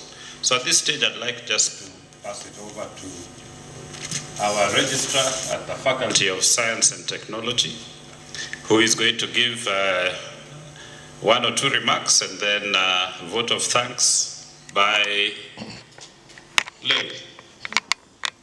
Yeah, okay, thank you. Thank you, Prof. This is working. Thank you, Prof. My name is Rosemary Omando, the Registrar at the Faculty of Science and Technology. I just want to take this opportunity to thank everybody for coming and participating and contributing to this very important conversation. And I just discovered that my actual nephew is right here in the room. Just I won't call him the name we call him at home. So we're talking about improved livelihoods through nature-based solutions. And we've got linking science, policy, and practice. And a lot of the lamentation in this room is policy, policy, policy, policy. and very few policymakers in this room. A lot of practitioners in this room, but very few policymakers. A lot of science in this room, but not very few policymakers. I want to take the step that the speaker around the corner said. Policy, we know the policy-making structure of this country. And while it is supposed to be a structure that is very science-based, very evidence-driven, it is not. It is mostly a structure that is driven by individual dreams and visions of the people sitting in those seats at the point. That means that that policy could either fly and make an impact, or it could die the moment the person who is sitting in that seat leaves the room. It is a very tall order, although it is the ideal, to try and move the policy-making structure to be more science and evidence-based and work more directly with the people rather than fulfilling personal visions and dreams of leaders. But that being that, we know that it is a tall order to change that. We could change that. And how can we change that? Yes. Yes, that too. But linking policy and practice, we go policy and practice. Let's flip that and call it, make it practice and policy. Because policy in this country always play catch up. Let's make that impact so big, directly with the people concerned, directly with the communities that we are targeting, so that the policy cannot avoid us. They cannot ignore us. They must catch up with the community, because the community, the studies and the science and the good practice has been entrenched so much in the community that the policy cannot avoid to take action and ratify it. That is my 2 cents. Otherwise, I take this opportunity to thank you again for attending and actively participating. It's a very interesting conversation. It's a conversation that is worth continuing. Thank you very much. The scenes, and we rarely get to see her at meetings because she's literally running around to make sure that we are all here, making all the phone calls, sending all the emails from time to time, and she's here to give us a vote of thanks, but it would be good to give her the vote of thanks first. Thank you very much. Good morning. Wow. You know, I've been wondering, they call it stakeholders meeting. So I've been wondering, what is the stake? And who are the holders? My dear, the meeting here today has been the stake. And you have been the holders. And you have done a great job. It has been interesting in as much as I'm running up and down. It has been a very interesting meeting. And I thank you all, to our guest speakers of today, Mr. Brian, Ms. Ivy, Dr. Dorothy. We thank you so much for honoring this morning meeting. To our director, Professor Olago, thank you so much for trusting us to handle such arrangements. To our ladies and gentlemen, our stakeholders, we thank you so much. It's a morning breakfast, and I came here at around 6:30. I found some of the stakeholders here. Thank you so much. It has been one, I was really surprised. Thank you. We have had 101 representation today. Through the discussions we've had today, let us just continue to collaborate and work together to ensure that we implement these strategies to have and to ensure a thriving future for our community and the planet at large. I also not forget our facilitator, Dr. Mombo. I normally just throw, you are doing it, and she's doing it. Thank you so much. I thank my team that has also been working behind the scene with me. There is Ms. Watiri, take a small girl. She's running around. She's also been very supportive. To our cameraman, Mr. Warui, Asante sana. We have our tours, our IT team here, logistics team, and members from the University of Nairobi. We thank you so much for making this day a success. Mine is very little. We'll just request you that we can have a photo session. We'll show you just outside. We just get one first group photo for all of us. And then we can come back here, have some refreshment. Miss Jenny is here. She will be sending some M-Pesa messages, just a small token for your transport reimbursement. Just make sure when you're coming back for the tea, or when you're going out, just make sure you give her your M-Pesa number. And we have the representation from Safaricom here. Please tell your CEO.